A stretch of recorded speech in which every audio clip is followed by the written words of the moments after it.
kabar semua? Senang sekali saya Rini Ayu Ningtyas dapat menjumpai Anda kembali dalam program kesayangan kita, Dokterku, disiarkan langsung dari studio El Sinta TV dan 95,7 FM Fit Radio Semarang.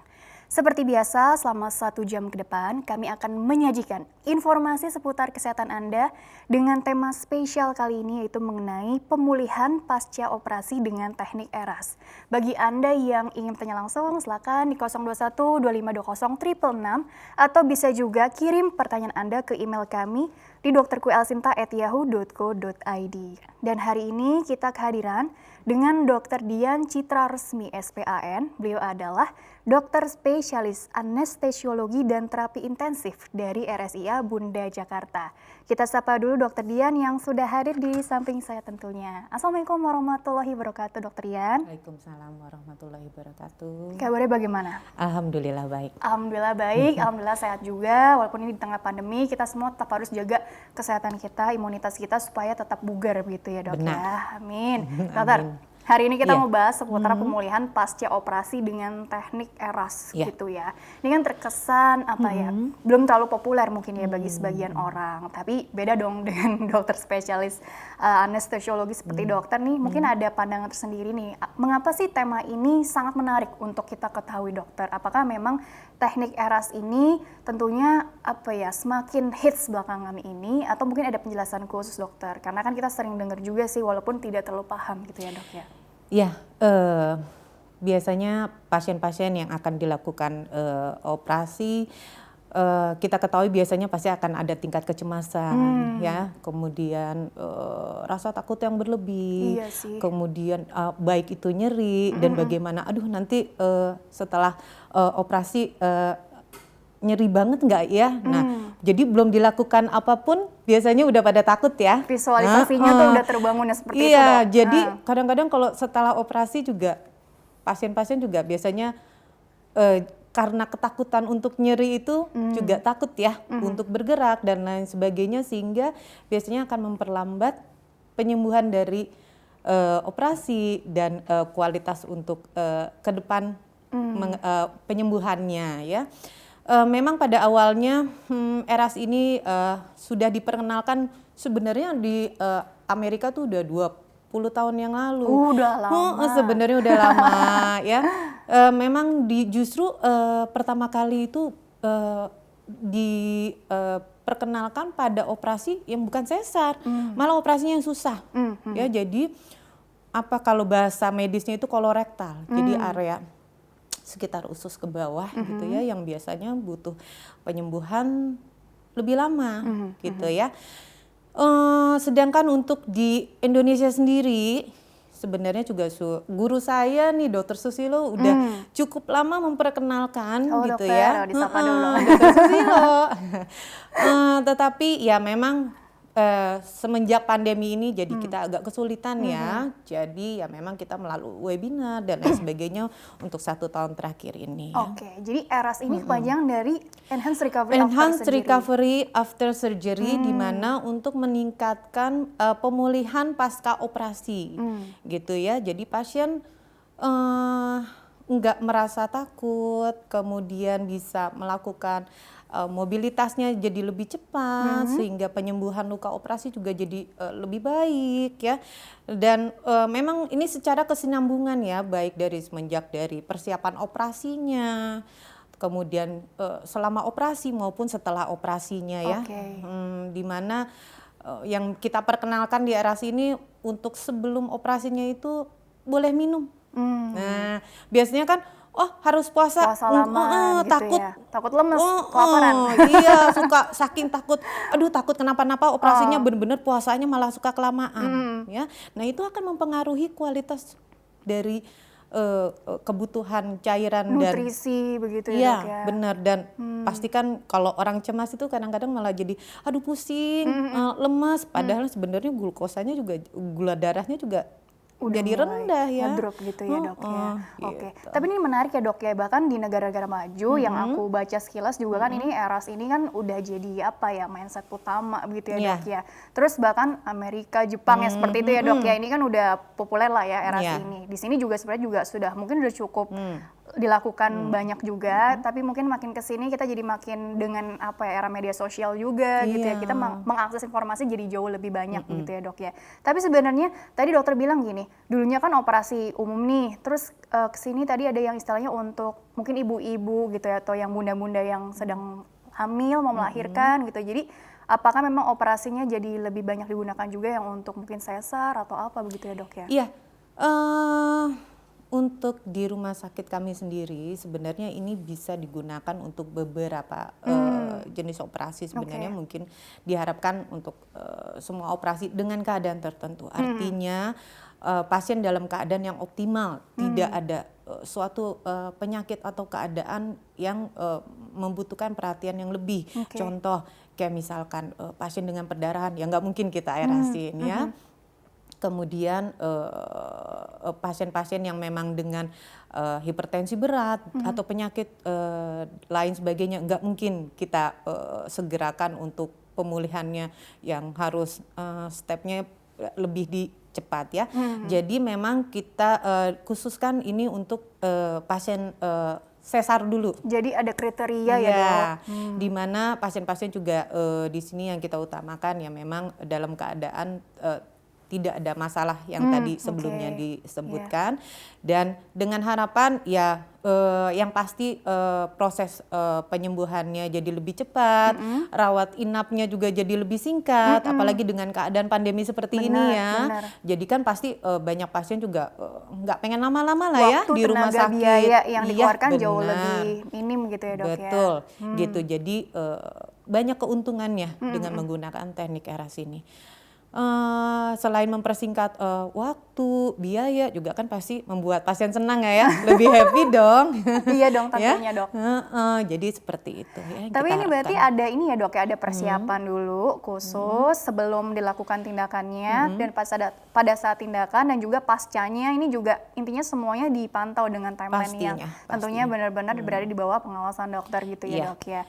Oke, kalau untuk di RSI Bunda Jakarta sendiri ya dok ya, tadi kan bisa untuk kasus macam-macam. Biasanya kasus-kasus yang sering dokter tangani atau bisa ditangani dengan kriteria tertentu juga itu dengan kondisi yang seperti apa aja sih dok? Jadi gambaran umum aja kali ya. Baik, jadi sebenarnya memang kita khususkan kepada pasien-pasien yang tadi ya, yang ke dalam keadaan sebisa mungkin tidak ada masalah yang memang membutuhkan perhatian khusus atau keadaan khusus atau keadaan yang mengkhawatirkan lah ya tadi ya contohnya perdarahan. Yang jelas untuk persiapannya sendiri di rumah sakit kami dipastikan semua itu akan terscreening dulu ke polianestesi ya. Di situ, jadi di awal di anestesi di screening dulu.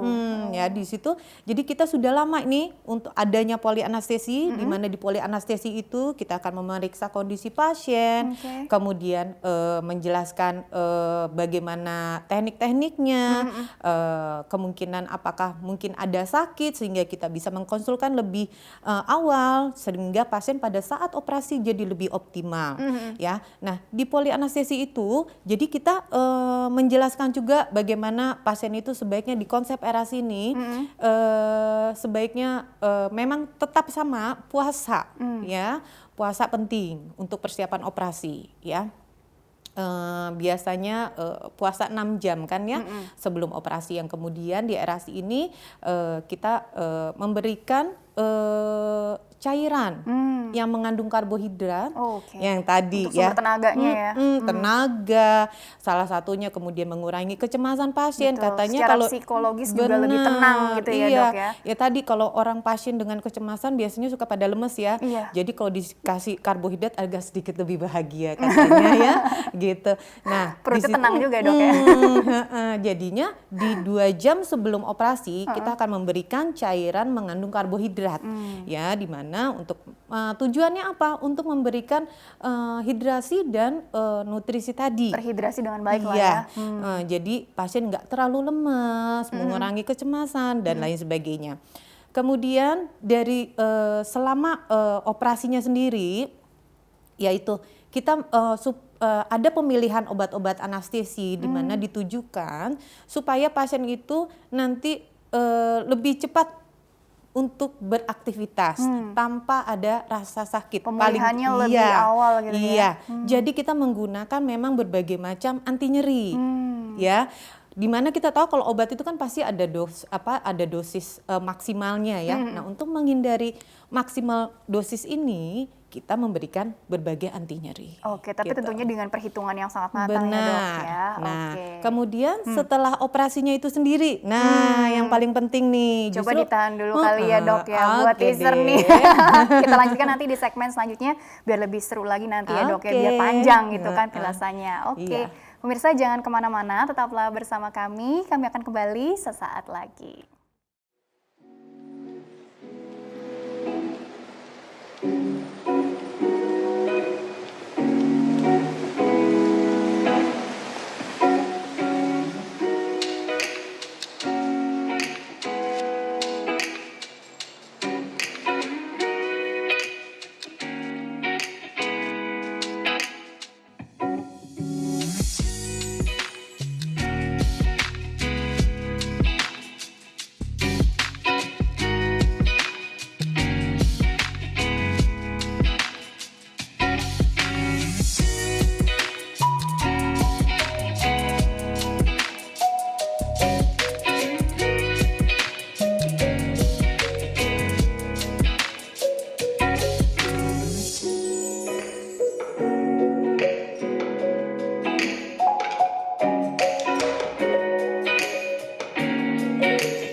Ya pemirsa, terima kasih Anda masih bersama kami di program Dokterku, masih membahas mengenai pemulihan pasca operasi dengan teknik ERAS bersama dengan Dr. Dian Citra Resmi SPAN. Beliau adalah dokter spesialis anestesiologi dan terapi intensif dari RSIA Bunda Jakarta.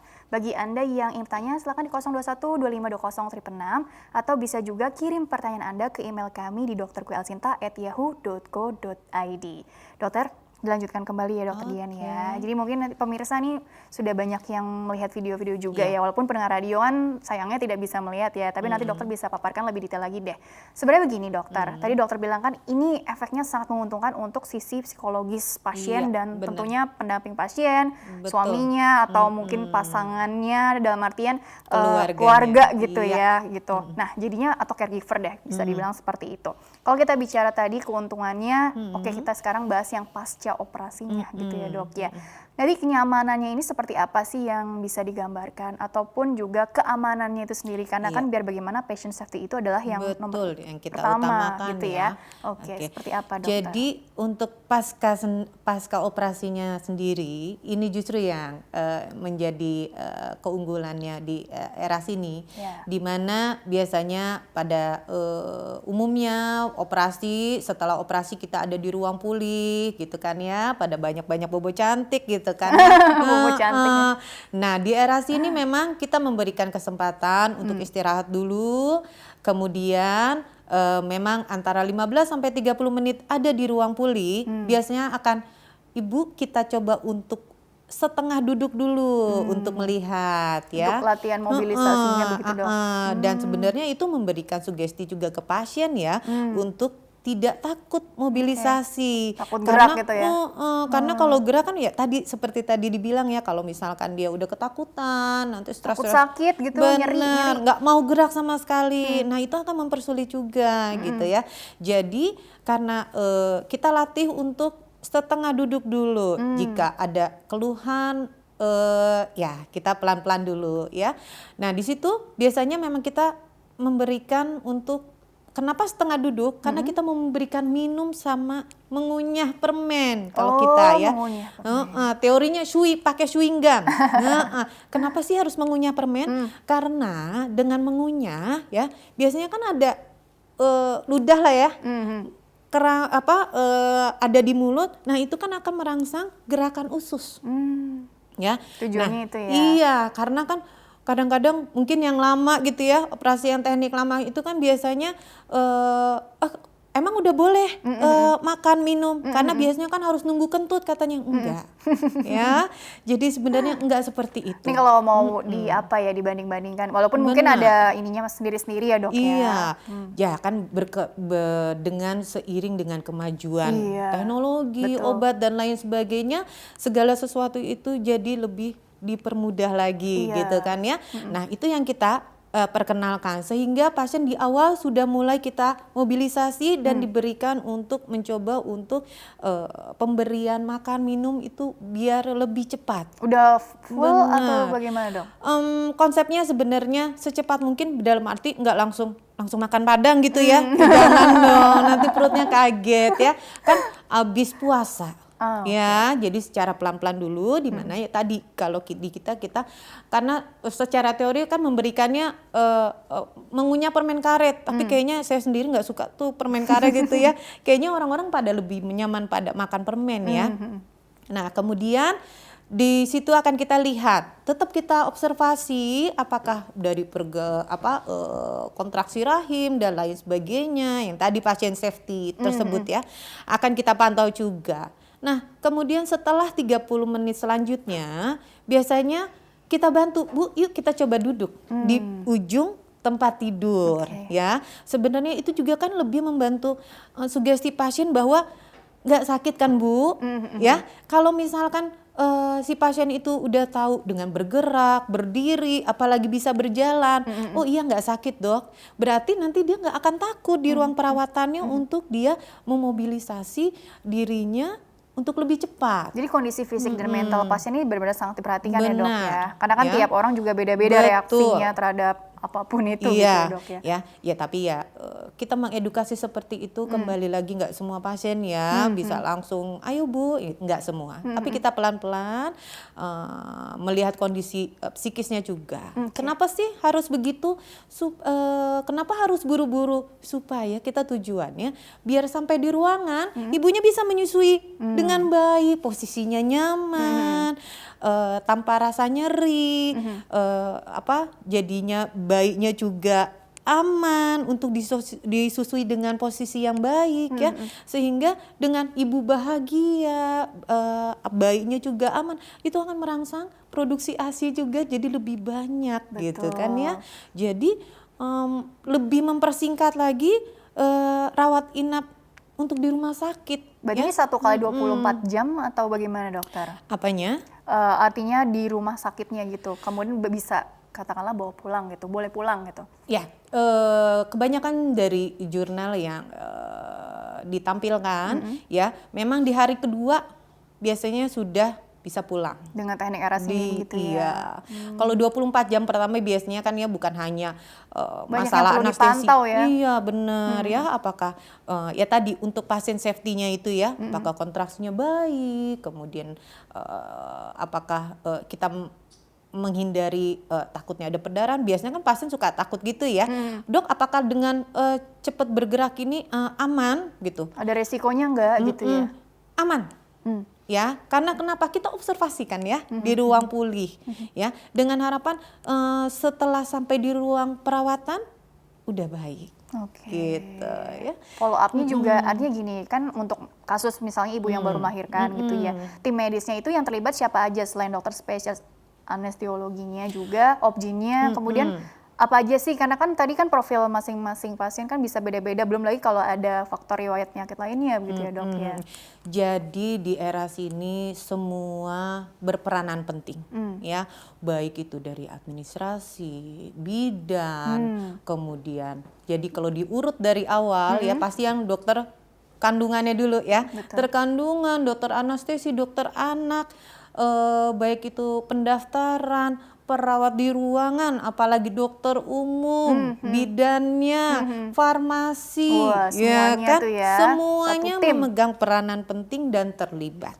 Ya, karena kita dengan kesatuan seperti itu tanpa yang kompak pasti ada loss-lossnya sehingga dia makannya jadi lebih lama lah ya kan, pengawasannya jadi lebih kurang dan lain sebagainya. Jadi semua terlibat ya, baik itu dari penjelasan di awal maupun pengawasannya. Jadi edukasi dari awal sekali, bahkan pra-kehamilan misalnya ya dok ya, konselingnya juga sedalam apa gitu ya Iya, dok ya. itu semua bagian memegang peranan penting. Oke, karena kan ini kan sekarang apalagi masih di tengah pandemi COVID-19.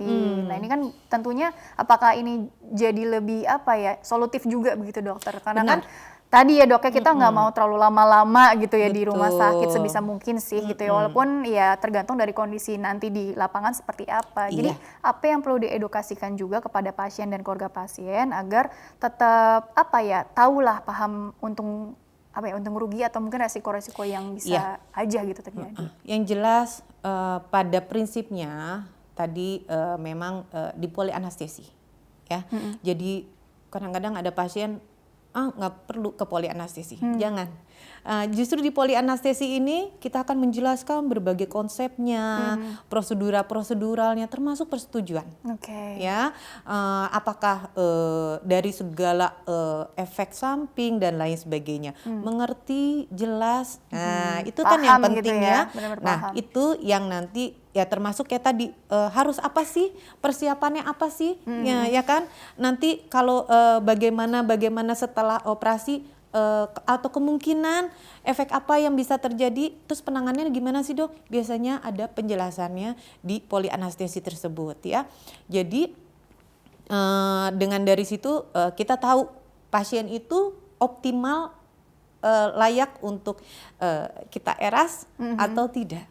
Gitu. Tadi juga ada pemantauan juga pemberian obat-obatan dengan dosis-dosis tertentu. Benar. Intinya ini untuk anti nyerinya juga ya dok ya. Yang kan kalau anestesi tuh apa ya, mindset kita tuh pasti disuntikan atau apa bius atau apa gitu ya dok ya. Tidur. Nanti mau supaya apa ya, kita satukan persepsi dulu nih gitu. Jadi lebih seperti apa sih dok secara teknisnya juga biar dapat gambaran gitu loh. Jadi yang jelas ya memang untuk teknik anestesinya sendiri ya seperti kita tahu ya, kalau ibu-ibu yang mau disesar itu pasti akan dibiusnya setengah badan ya. Setengah badan ini ya konsepnya sebenarnya sama aja, cuman memang konsentrasi untuk dari obat anestesinya sendiri kita turunkan dengan harapannya tadi mobilisasinya lebih cepat, ya, mobilisasinya lebih cepat. Kemudian kita memberikan berbagai macam anti nyeri, termasuk anti mualnya, ya, biar pasien itu setelah operasi, baik operasi maupun setelah operasi nyaman. Ya. Dia sudah dipersiapkan ya obat anti-antinya ini gitu ya. Betul, ya. Jadi memang obatnya banyak, enggak juga, tapi kita akan menggabungkan ya supaya kekuatan anti nyerinya untuk dengan pergerakan cukup tanpa ada rasa efek-efek dari obat yang tidak diinginkan, yang membuat pasien tidak nyaman. Tentunya kan tadi sekali lagi sudah dipertimbangkan matang-matang dokternya begitu ya dok ya. Iya, termasuk kan biasanya gini, obat anti nyeri itu ya ada efek yang kita inginkan, ada efek yang juga tidak nyaman ya. Efek yang kita inginkan tuh apa? Supaya menghilangkan anti nyerinya, menghilangkan nyeri. Tetapi apa sih sebenarnya efek-efek anti nyeri itu? Kadang-kadang tuh efeknya salah satunya orang suka ngeluh kelayangan. Nah, itu enak banget anti nyerinya jadinya. Itu disesuaikan dengan ini nggak sih dok? Tadi persepsi orang atau si ibu ini terhadap nyerinya itu salah sendiri satunya. Ya. Kan ada yang aku kayaknya bisa deh gitu ya. Tapi ada juga yang belum apa-apa tadi udah kebayang yang takut duluannya gitu kan. Sugesti pasien, rasa kecemasan pasien itu meningkatkan kebutuhan anti nyeri. Ya, jadi ada salah satu yang misalkan sebenarnya dia udah nggak nyeri, karena dia takut atau misalkan mindset, saya lihat atau saya dengar teman-teman saya katanya nyeri banget, jadi saya takut dok gini-gini. Nah, jadi ada perubahan sesuatu dalam tubuhnya. Kadang-kadang kalau udah ketakutan, langsung diisyaratkan sebagai nyeri. Jadi Padahal dia otak udah nggak seperti nyeri. mengirim apa ya, pesan-pesan tadi, Benar. nyeri nih gitu. Jadi kebutuhan anti nyerinya lebih tinggi. Oke. Ya. Nah, apakah akan jadi nyaman? Belum tentu. Mungkin dengan kecemasan kebutuhannya seakan-akan kurang, padahal pada nanti saat sudah diberikan ternyata justru efek yang tidak diinginkan dari obat itu yang muncul. Oke. Nah, itu yang akan mengurangi kenyamanan dan mobilitas pasien, pergerakan, Gitu ya kan ya. Jadi harus tetap tenang, happy gitu ya. Jadi memang tadi ya perjalanannya Semua seperti terlibat itu ya. Iya gitu ya. Semua bagian terlibat. Oke, mungkin kalau mau nanya-nanya bisa juga ya, atau mungkin buat cari artikel yang katakanlah ini yang akurat gitu ya dok ya, terkait dengan RS ini bisa lihat di RSIA Bunda Jakarta di Instagram ya, @RSIA Bunda Jakarta, atau mungkin lihat artikel-artikel kesehatannya di www.bunda.co.id untuk mengakses informasi yang bisa dibilang kredibel, akurat begitu ya dok ya. Benar. Karena kan di tengah apa ya perkembangan informasi yang begitu pesat, kita nggak tahu nih mana yang benar-benar bisa diandalkan gitu ya dok ya. Atau Betul. juga bisa tanya-tanya ke dokter di Instagram dokter di @diancitra_maingkom ya dok ya. Iya. Bener kan dok? Nah, follow tuh. Dokter, dilanjutkan dulu ke pertanyaan dari Oke. email dulu ya. Karena Iya, tadi kan baik. bicara tentang ibu hamil nih. Jadi ini jadi erak gitu ya dok ya. Erak ya istilahnya dok jadi ya. enhanced recovery after section cesarean. Oke, nah, ini Cesarean soalnya section. sorry. iya, ini pertanyaannya soalnya terkait dengan ini sepertinya ya dok ya. Jadi bagi pemirsa yang ingin bertanya via email, silakan kirim saja pertanyaan ke email kami di dokterkuelsinta@yahoo.co.id. Format lengkapnya di bawah ini, nama, usia Anda atau usia kerabat yang ditanyakan, serta tempat tinggalnya ya. Ini pertanyaan dari Ibu Yuliana, menarik dokter. Usianya 37 tahun dari Ya. Bekasi ya. Oke. Halo Bu Yuliana, oke begini pertanyaannya dok ya. Dok mau tanya, usia kehamilan saya masuk 9 bulan. Minggu lalu saya USG dan hasilnya ketuban mulai berkurang nih dok. Iya. Cairan ketubannya mulai berkurang. Kemudian dianjurkan oleh dokternya yang saat itu sedang memeriksa gitu ya dok ya untuk operasi sesar. Tapi janinnya aktif sekali bergerak begitu menurut Bu Yuliana. Apakah harus segera operasi atau bisa menunggu sampai ada kontraksi dok? Gitu. Ini mungkin bisa konsul ke obgynnya kali ya dok ya. Ya. Namun karena saya ini sendiri pengen lahiran secara normal begitu dokter untuk menghindari recovery yang lebih lama bila dengan operasi sesar. Ini kan mindset Iya. umumnya seperti itu ya dok ya rata-rata orang. Kalaupun harus dengan operasi, apakah bisa dengan teknik ERAS atau yang erak tadi, enhanced recovery after cesarean surgery lah ya. Oke, seperti itu. Jadi bagaimana itu dokter Ya. tanggapannya? Kalau dibilang bisa nggak pakai era? Bisa. Ya. Jadi oke, kita lihat dulu ya dari yang dari sebelumnya bahwa sudah 9 bulan sudah dinilai oleh dokter kebidanannya Obgynnya ya. dan dianjurkan untuk operasi. Ya sebenarnya paling tidak yang memeriksakan dokter kebidanan pasti akan lebih tahu ya untuk apakah bisa operasi atau persalinan normal, karena dengan ketubannya sudah mulai berkurang ya, itu bisa memberikan masalah yang berkelanjutannya nanti, terutama bagi keselamatan bayinya juga ya, karena dengan ketuban yang sudah berkurang pasti tidak akan juga mudah untuk persalinan normal ya. Jadi kalau misalkan memang sudah direncanakan oleh sudah dinilai dengan dokter kebidanannya, lebih baik ya kita ikutin saja alurnya. Dan kalau misalkan memang sudah terencana akan lebih baik dibandingkan dengan yang tidak terencana. Tiba-tiba gitu. Ya kan? Deg-degan dong ya, aku Sito. dengarnya juga gimana gitu. Iya, kalau misalkan sito gitu ya, jadi kadang-kadang mental juga udah lebih kaget gitu kan ya. Kemudian dari persiapan untuk puasa juga tidak sesuai ya. Apakah bisa diarahkan? Ya kalau sesuai era harusnya puasa ya. Tetapi di rumah sakit kami tetap kita perlakukan untuk prosedurnya seperti itu. Tetapi akan kita jelaskan di awal bahwa kenapa sih pasien perlu puasa atau tidak. Sebenarnya perlu puasa ya, supaya mengosongkan lambung yang bisa menjadi resiko muntahannya itu bisa masuk ke paru-paru. Jadi mual ininya. Nah itu yang kita hindarkan ya, karena akan menjadi resiko. Nah kemudian apakah bagaimana kalau misalkan tidak puasa? ya memang resikonya pasti akan muntah, tetapi memang tetap kita akan berikan anti mual dan muntah untuk sebelum selama operasi dan setelah operasinya juga. Sebelum operasi, selama operasi, dan setelah operasinya. Yang Timelinenya tadi ya seperti iya, itu ya. dengan tujuannya seperti itu ya. Tetapi ya memang biasanya akan kita jelaskan bahwa tetap ada resiko untuk muntah kalau tidak puasa. Ya, di mana muntahan itu dalam posisi operasi itu kan telentang ya. Resikonya apa sih? Yaitu bisa masuk ke paru-paru. Itu yang perlu diketahui. Begitu ya. Jadi perlu konsul lagi aja kali ya Iya. ke dokter yang menangani langsung. Atau mungkin saran dari dokter Dian sendiri seperti apa nih untuk Ibu Yuliana? Untuk apa ya istilahnya step by step-nya ke depannya supaya ini kan second opinion ya, supaya jadi makin yakin aja, mengurangi kecemasannya juga, terus juga intinya bisa jadi bahan diskusi juga ke dokter yang menangani ataupun dengan keluarganya juga begitu. Iya. Jadi satu tadi tetap konsul kembali lagi, diyakinkan untuk ditanya ke dokter kebidanannya apakah memang memungkinkan untuk persalinan normal.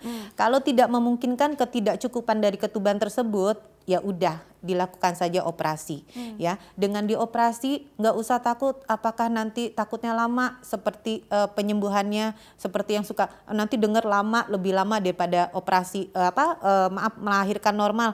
Ya, itu tadi keuntungan dari era sendiri.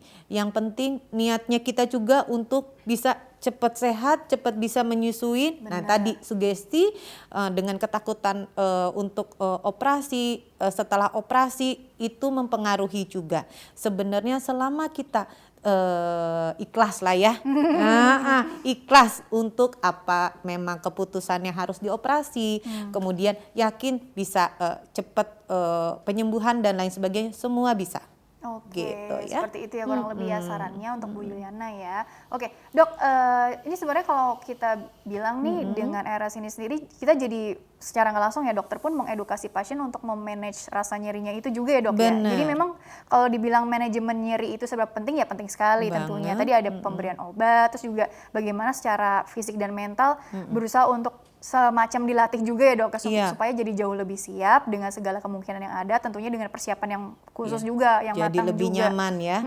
Jadi kalau misalnya kita lihat lagi timelinenya dari persiapan sebelum, selama, dan pascanya ini, walaupun ini fokusnya pemulihannya sih, tapi ini kan secara kalau kita lihat komprehensif kan berkesinambungan gitu ya dok. Ya. Bagaimana sih biasanya dok untuk lebih diedukasikan lagi supaya kita jadi makin paham dan siap juga si pasiennya ini?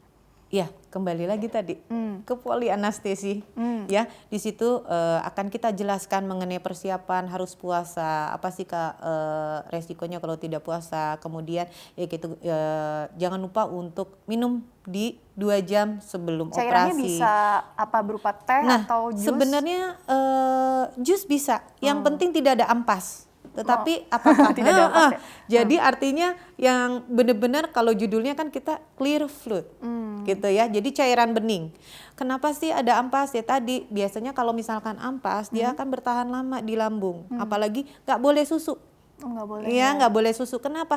Susu itu ada lemak. Jadi susu dengan jus yang berampas itu sama seperti makanan puasa 6 jam sebelum operasi. Ya, jadi di 2 jam itu kita memberikannya benar-benar cairan bening dan mengandung gula. Kadang-kadang makanya biasanya orang kalau saya di polianestesi pada idolanya itu madu. Oh madu, oh itu nggak kenapa-kenapa ya dok masalah. ya? Aman ya? Jadi kalau misalkan diaduk juga kan Larut gitu ya istilahnya. jadi cairan bening ya. Jadi dengan teorinya kalau kita minum masih minum, biasanya air itu biasanya juga dari lambung dalam 2 jam juga udah turun. Itu gitu. hamin 2 jam gitu ya dok ya? Atau berapa Iya, jam? 2 jam sebelum operasi minum. Oh ya 2 jam sebelum operasi, maksudnya seperti itu minum, iya. dan nggak ada efek-efek yang kok jadi seperti ingin ke belakang, nggak seperti itu ya dok, justru malah jadi jauh lebih terhidrasi, lebih kuat, lebih tadi secara dan lebih happy mengurangi juga ya? kecemasan juga kan, katanya kalau kena karbohidrat lebih bahagia. Ya Jadi kan kalau dilihat dari perbandingannya dengan yang harus operasi lama, kalau yang bukan dengan teknik RS sampai berapa jam ya dok ya? Kembali lagi kalau misalkan berapa lama ya pasti pengennya nggak lama-lama lah ya. Kalau dari obatnya sendiri aja secara teori itu kan bisa sampai 2-4 jam ya. Tetapi di era sini untuk sesar biasanya akan kita setting dia hanya 1 jam, satu paling tidak lebih dari 90 menit. Gitu ya. Ini karena kita ditujukannya hanya untuk sesar aja dulu ya. Jadi untuk kasus mungkin ginekologi yang lain gitu, atau mungkin ibu hamil yang lain, atau artinya untuk persalinan aja ya dok ya, resminya dok ya. Yang kita tujukan di Rumah Sakit Bunda ini memang untuk di sesarnya saja dulu ya, karena kalau operasi lain ya itu berbagai macam juga penilaiannya. Kalau bukan sesar ya, apakah contoh ya kayak misalkan ada miom ya, miomnya seberapa besar, ada berapa. Nah, itu menentukan kebutuhan waktu untuk operasinya sendiri gitu loh, ya kan? Benar-benar perhitungannya tadi Nah, apakah ada perdarahan dan lain sebagainya, ya kan, yang tadi kita hindari ya.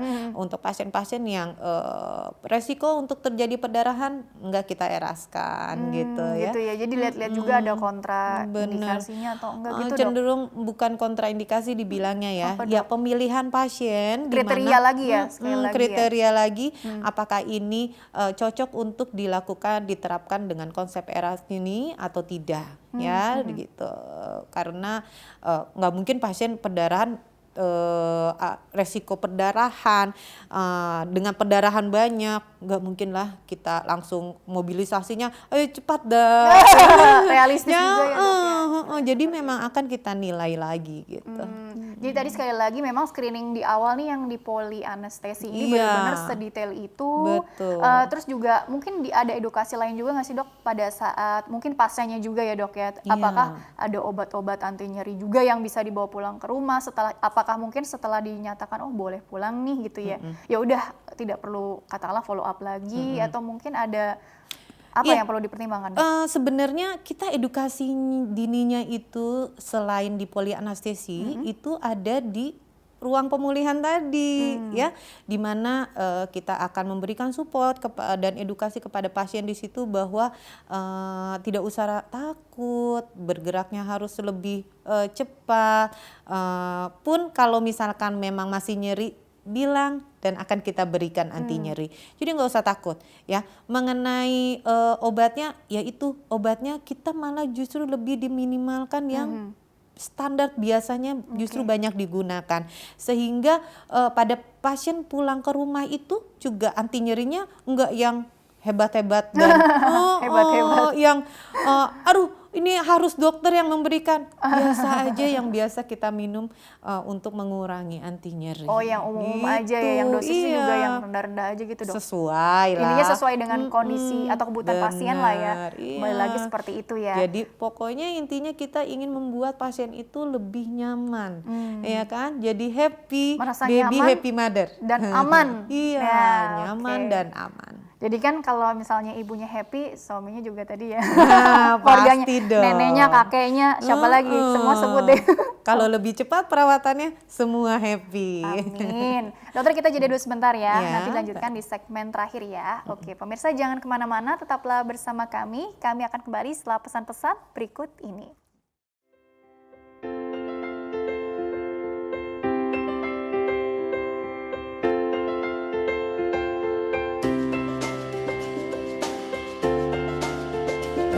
Kalau yang sebelumnya biasanya 24 jam baru boleh duduk. Kalau ini saya lahiran jam 6, jam 9 tuh udah bisa menyusui, udah agak miring-miring kiri karena jam 1 udah bisa duduk. Saya sih ini kan kelahiran anak kedua gitu. Saya ngerasa proses pemulihan yang jauh lebih cepat dari yang pertama. Saya keluar dari ruang operasi dan di ruang pemulihan itu tidak sampai 1 jam saya udah bisa gerakin kaki, saya nggak mual, saya nggak pusing, lalu juga saya sudah bisa berdiri dan jalan 2-3 langkah ke kursi roda gitu. Saya berasanya pemulihan sesar itu kurang dari 24 jam karena saya operasinya di pukul 6.38 babynya lahir dan sekitar pukul 7.30 saya sudah pertama kali belajar jalan dan ke kamar pun udah didorongnya pakai kursi roda. Lalu sebelum 24 jam juga udah bisa jalan. Dan keluarga saya yang keluar ngeliat saya dari ruang operasi itu sampai terharu karena ya mungkin kaget kali ya, mungkin mereka biasanya ngelihat ruang operasi kita masih belum siuman, tapi ini udah seperti segar gitu. Dan secara manajemen pain-nya juga sangat manageable ya gitu. Jadi saya lebih mobilitas, jalan ke kamar mandi, latihan jalan keluar, menyusui gitu, jadi lebih cepat dan lebih mudah sih gitu.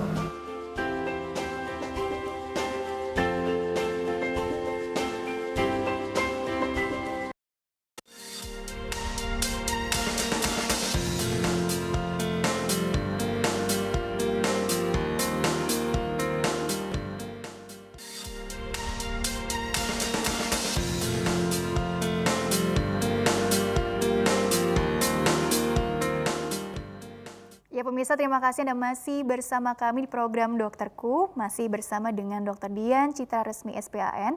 Beliau adalah dokter spesialis anestesiologi dan terapi intensif dari RSIA Bunda Jakarta, masih membahas mengenai pemulihan pasca operasi dengan teknik ERAS. Dan dokter dilanjutkan kembali sebelum ke closing statement, karena waktu juga yang terbatas begitu ya dok ya. Aku mau tanya kembali lebih detail begitu ya dok ya mengenai bagaimana sih situasi di ruang perawatan inap gitu ya bagi pasien-pasien katakanlah ibu yang tadi sudah melahirkan, kemudian dengan teknik ERAS tadi, kira-kira situasinya seperti apa sih di ruang perawatan inap yang kira-kira harus dilakukan juga begitu ya dok ya supaya lebih cepat aja prosesnya, kemudian lebih tenang, lebih nyaman, lebih merasa aman tentunya dok. Oke. Jadi biasanya nanti pada pasien-pasien yang sudah sampai atau sudah ada di ruang perawatan, kalau dengan teknik ERAS ini jadi lebih enak, nggak yang tidur aja terus ya, sehingga bisa kayaknya agak aneh kalau tiduran terus nyusuin, kan takut macem-macem ya kalau dengan nyusuin bayi dengan posisi yang sambil tiduran. Jadi kalau di ERAS ini diharapkan pasien itu menyusui dengan posisi duduk, ya, baik itu jadi aman untuk si babynya dan nyaman untuk ibunya. Kalau pasiennya nyaman, happy, jadi juga produksi ASI juga jadi berlimpah. Posisi perlekatan itu kan perlu diperhatikan ya dok ya. Nah dengan pergerakan ini juga ya, kalau misalkan duduk itu jadi memang luka operasinya memang katanya suka lebih banyak ada rembesannya, nggak apa-apa. Itu karena ada cairan-cairan atau sisa-sisa dari darah yang sisanya itu lebih banyak keluar sehingga penyembuhan lukanya jadi bisa lebih cepat. Itu kenapa mobilisasinya juga harus baik gitu ya. Jangan nanti udah dicoba di kamar, udah kita edukasi di ruang pulih, tahu-tahu jadi tim rebahan lagi. Jangan seperti itu. Nah, kemudian dengan mobilisasi ini juga kalau duduk, jadi mau makan, minum juga faktor untuk kesedek, ya kan? Jadi lebih berkurang. Kemudian biasanya di konsep ERAS ini kita 6 jam setelah operasi selang pipis itu udah kita lepas. Kateternya gitu, itu ya. kateternya. Jadi pasien diharapkan dengan udah dilepas udah bisa jalan gitu untuk bersihin diri gitu kan ya. Mobilisasi lebih cepat tadi sekali ke lagi. kamar mandi jadi lebih enak. Betul. Ya kan ya. Kemudian kalau keluarga melihat si pasien dengan kondisi gitu juga rasanya bahagia ya. Betul. Nah gimana pun juga semua itu memegang peranan penting, baik itu keluarga maupun perawat-perawat yang ada di ruangannya. Pastikan bisa harus membantu pasiennya ya untuk lebih cepat mobilisasi. Dan biasanya kalau operasi ini suka pada stres, aduh kelamaan puasa lapar lagi dok. Silahkan kalau di ERAS ini lebih cepat lebih baik ya, karena dengan makan lebih cepat juga kan membuat ususnya juga jadi lebih baik gitu. Jadi nggak usah nunggu kentut.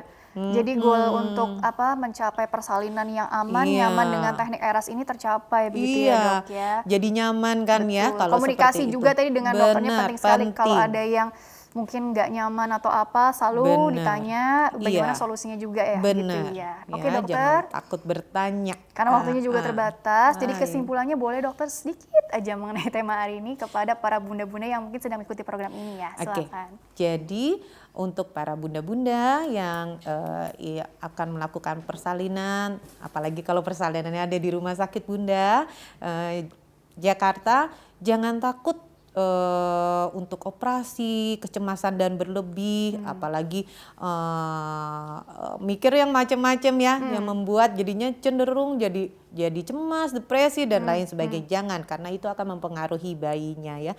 Jadi nggak usah takut, dan kalau misalkan memang dengan program ERAS ini juga kan sudah boleh makan, minum, dan kita memberikan anti nyeri yang cukup untuk aktivitas. Iya. Jadi jangan takut juga untuk aduh nanti nyeri dan lain sebagainya. Tenang aja, yang jelas kalaupun nyeri tinggal bilang, kita akan memberikan, jadi ada komunikasinya. Betul. Lebih baik. Jadi jangan takut untuk melakukan persalinan, terutama di Rumah Sakit Bunda. Iya, jangan lupa juga follow nih Instagramnya atau buat cari-cari informasi ya. Di Instagramnya di @rsia Bunda Jakarta atau Iya. websitenya di www.bunda.co.id. Atau bisa tanya-tanya dokter juga ya dok ya di Boleh. @diancitra_maengkom ya. Coba ditampilkan. Nah, benar ya dok ya? Iya. Jangan lupa follow, boleh di DM nggak nih? Boleh. Boleh ya. Oke dokter, terima kasih telah Iya. berbagi ilmunya di sini. Insya Allah membawa banyak manfaat untuk orang banyak. Sekali lagi semoga berkah selalu ya dok Amin. ya. Iya. Baik. Dan pemirsa, terima kasih juga Anda telah mengikuti program ini. Saya Rini Ayunintias beserta seluruh kru yang petugas mohon undur diri dari hadapan Anda. Sekian dan sampai jumpa.